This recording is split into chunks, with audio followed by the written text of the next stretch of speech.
Alignment simply says if vision gives us a sense of direction and community is the who has to go there, alignment is how do I as a leader get this group of people to head in that direction. Now there's clearly two views of that. If you break the world down simply, there's a mechanical view, which means I'm paying your salary. If you don't do this, I'm going to fire you. And in some ways that might seem an easy way of getting alignment. It's not as easy as it sounds, because if that community is 500 people, 1,000, 10,000, 20,000 people, how do you keep an eye on them all the time?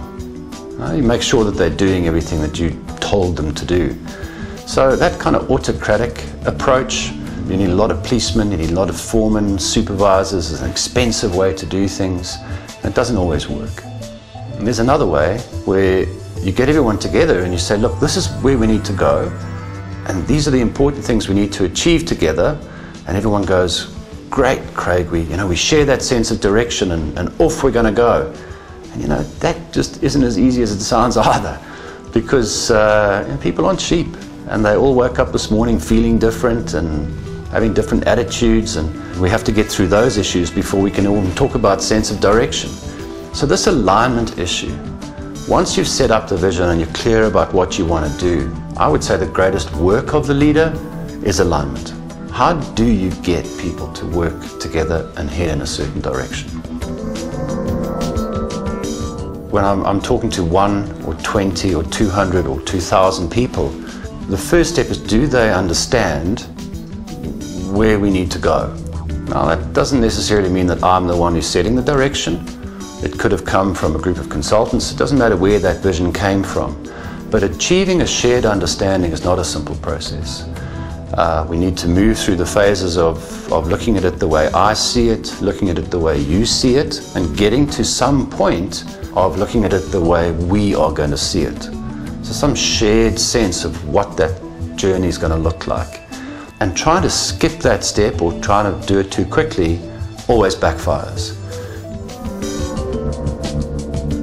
Once we've got shared understanding, we need to decide about acceptance. You know that feeling when you have a conversation and say, where do you want to go again? Oh, do you want to go there? Well, I don't. And we've got to manage that decision for the whole community. Once we're clear about where to go, is everybody happy to go there? Smaller step, but an important one. And then the third big step, accountability. I'm not going to be the only one accountable for getting us there. So if we share the sense of direction, which part of the journey are you going to be accountable for? Who's going to carry what part of the load? Now that accountability step, that sense of ownership happens there. When people say, I understand my role and I will help us get there. Now if you can get those three things right, the leader's job then is to patrol that and try and constantly keep that sense of shared direction clear. Remind people why they wanted to go there.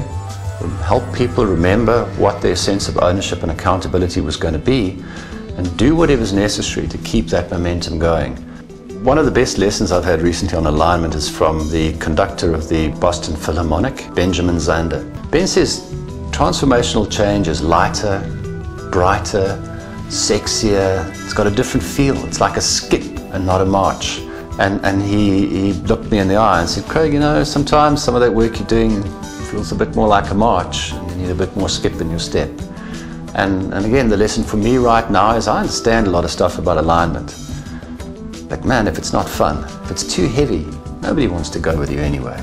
So, lighten it up a little, jazz it up a little, and that's going to help a lot.